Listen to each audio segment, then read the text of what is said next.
Alright, it doesn't seem like we're getting Everdark Hellstar anytime soon, so in this video I'll be ranking the Everdark Sovereign Nightlords from worst to best. I already made a video on the normal Nightlords, so check that out if you want to get angry at my opinions. And this goes without saying, but Elden Ring Nightreign is a very unique experience, due to all the different classes you can choose from, and by extension all the different team compositions you can have, how efficient your expedition is, what build you end up with depending on your luck, and even how good your teammates end up being. You can get a wildly different experience, both in terms of challenge, but also enjoyment when it comes to the final boss fights. What I'm saying is, your experience will vary greatly, so don't lose your head, okay? With that being said, let's get started with Number 7, Mari's Fathom of Night. Well, they've done it. They took a boss that was boring, and they made it absolutely insufferable. Look, nothing you can say will change my mind that this is a horrible boss fight. The original Ogre was fairly easy and pretty boring, but at least it wasn't super annoying or anything. This iteration somehow manages to be both boring and annoying at the same time. Let's start with the gimmick of the fight, the Storm Ruler. Unlike the Storm Ruler fights in the single player From Software games, the Storm Ruler here isn't actually a weapon in and of itself. Instead, you get a legendary variation of your starting weapon with the Storm Ruler as its special ability. Naturally, this means that you are intended to use this special ability in order to defeat the boss. Now, I have nothing against gimmick fights overall. I actually really enjoy some From Software gimmick fights, though obviously not all of them hit the mark. But here's the thing. In my opinion, Elden Ring Nightreign is not suited for these types of gimmick fights at all. In a single player From Software game, I'm using my build all the time. I only need to create it once and then I can use it for however long I want. But in Nightreign, each expedition is a do-over. With the exception of my relics, I need to rely on what I find in the expedition itself to create a viable build. So it pisses me off when I spend 40 minutes trying to find good weapons, perks, etc., only for the game to completely nullify my efforts by forcing me to use a specific weapon for the final fight. It's kind of a dick move. Aside from that, there's the fight itself. Everdark Mari's is not that difficult. It's obviously a step up in difficulty compared to the original fight, but compared to other Everdark bosses, it's pretty tame. But it does have several very annoying attacks, and it also has a gigantic HP pool. It can shoot bombs at you that explode after a while, which tended to surround me and pretty much force me to tank the hits. It can put you to sleep just like the original version, which is pretty easy to disrupt with the Storm Ruler, to be honest. It shoots a laser beam with a big delayed AoE explosion that is very tricky to dodge, but my personal most hated attack is the Tsunami.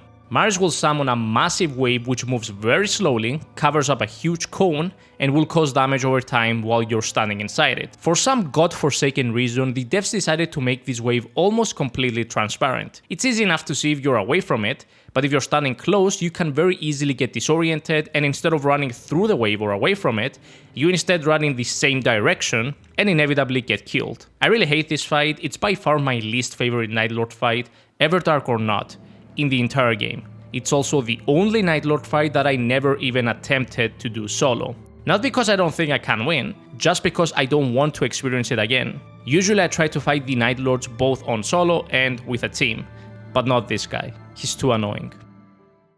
Number 6, Noster, Wisdom of Night. I wasn't really a fan of Noster before the Everdark fight, and I'm not really a fan of it now. Look, anybody who watches my channel knows what my opinion is on From Software gank bosses. They suck. For the most part, obviously, there are exceptions. Your enjoyment and level of challenge in this fight will depend on whether or not you're playing solo.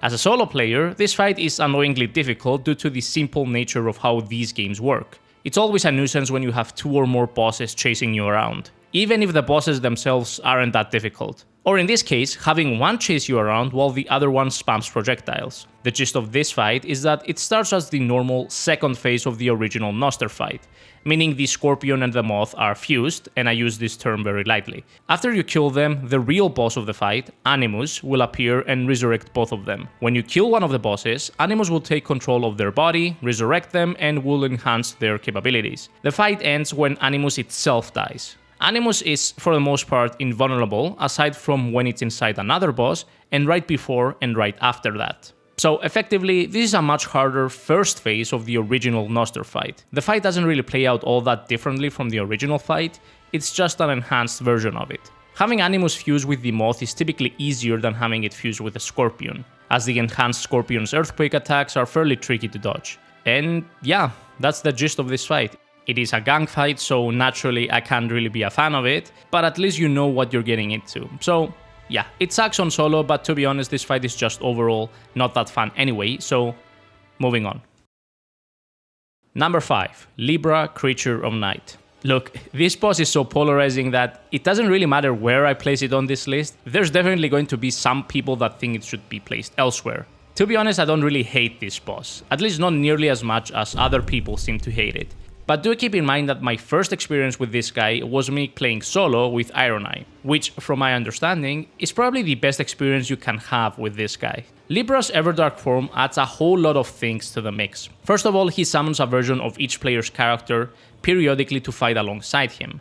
So if you have a party consisting of an Iron Eye, a Duchess, and a Guardian, Libra is going to summon a version of an Iron Eye, a Duchess, and a Guardian to fight alongside it, periodically. Now these aren't actual clones of your characters, they have predetermined stats and equipment, from what I understand at least. Now you can understand that this can obviously lead to an extremely hectic and chaotic fight, especially when you get enemy summons like Executors or Guardians. Aside from that, Libra will periodically cast spells that will cause certain effects like reducing your HP or FP, robbing you of a level every time you use a flask, causing madness buildup, imbuing your weapons with madness, activating friendly fire, which can actually cause it to turn on the summons. This fight is really just an absolute clusterfuck. It's fitting for the theme of Libra, but it can range from fairly enjoyable to downright atrocious. So I think placing it in this spot is good enough. Number 4, Gladius, Beast of Night. Here he is, the baddest of all boys. Gladius is another boss that doesn't really change that much in his Everdark version compared to the original version. The fight begins, strangely enough, with Gladius being split into the 3 dogs.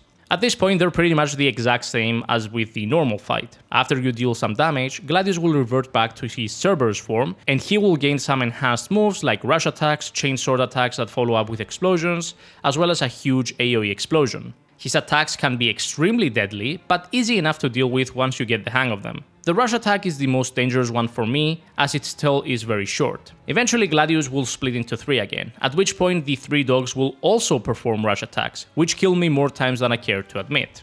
Overall, I think this fight is pretty good, however, I am deducting points from it for one simple reason.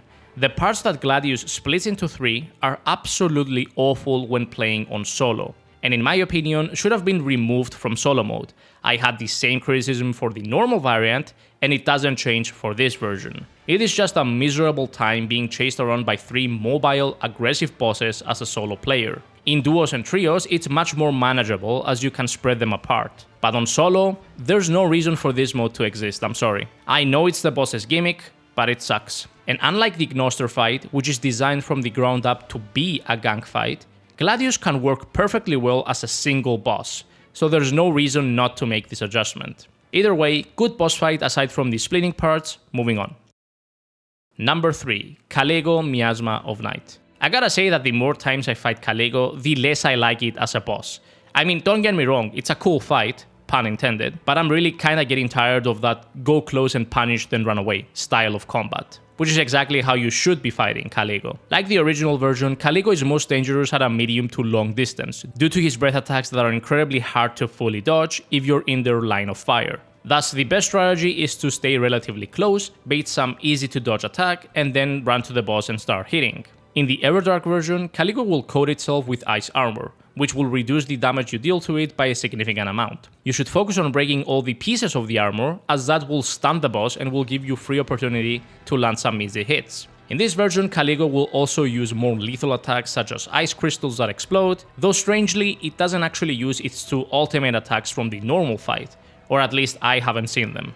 One thing that kinda brings this fight a bit lower for me is just how much HP this boss has. This fight can turn into a massive endurance fight unless you go in with some sort of crazy super high damage fire build. And I'm not really a fan of super tanky bosses that take an eternity to go down. So please, for the love of God, bring in some fire weapons with you. All in all, cool, but really long fight. Number 2, Adel, Baron of Night. Adel is the one boss that has changed the most in terms of placement compared to my previous list. See, after fighting the original Nightlord several more times, and then the Everdark version several times, I've grown to like this fight much more. Adel for me is at the perfect level of difficulty as an Everdark Sovereign Nightlord. He's not too easy like Noster and Fulgor for example, he's also not frustratingly challenging like Libra or super tanky like Caligo. The fight begins at phase 2 of the original fight. Adel is very fast and aggressive and his attacks are erratic and difficult to comprehend. Though you can dodge them consistently, you just need to know how. Eventually Adel will fill the arena with a massive whirlwind which will cause damage over time to anybody inside it. Players will need to use the spirit jumps that appear or just simply run to the epicenter of the map where the safe zone is. Also, in this version he is no longer stunned by poison. During my first attempts, I hated this guy. I couldn't get a handle on his moves, I didn't understand how to deal with the tornado, but after fighting him a number of times, I've grown to appreciate this fight, and consider him one of the better Everdark Sovereign Nightlords. And finally, number 1. Fulgor, Champion of Nightglow. This dude is awesome, just like he was in the original fight. Fulgor is a classic, good old-fashioned, well-crafted from software boss. Like many other Everdark Nightlords, Fulgor will start in his second phase of his original fight, meaning he will have his demonic arm from the get-go. At this point the fight plays out almost exactly the same as the normal fight. Fulgor will use his demonic arm to swipe at you, as well as his lance for various melee and holy attacks. Again, standard stuff. At around 50% health, Fulgor will enter phase 2.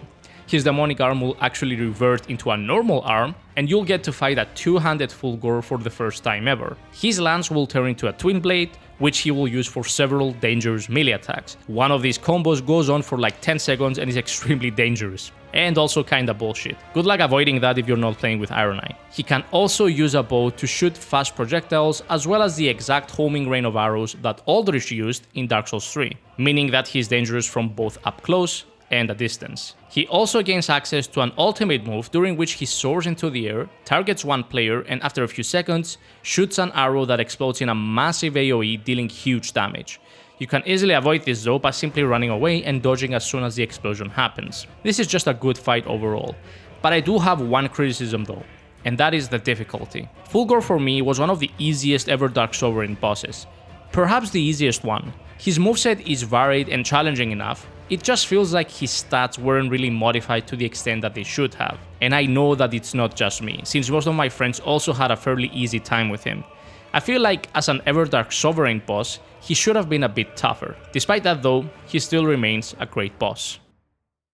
And that's it for my list of the Everdark Sovereign Nightlords ranked worst to best. If we ever get an Everdark Hailstorm fight, then I might do an updated version of this list. But for now, let me know your own personal ranking down in the comments. If you want to check out my original Nightlord ranking video, make sure to check out this video next, and I'll see you in the next one.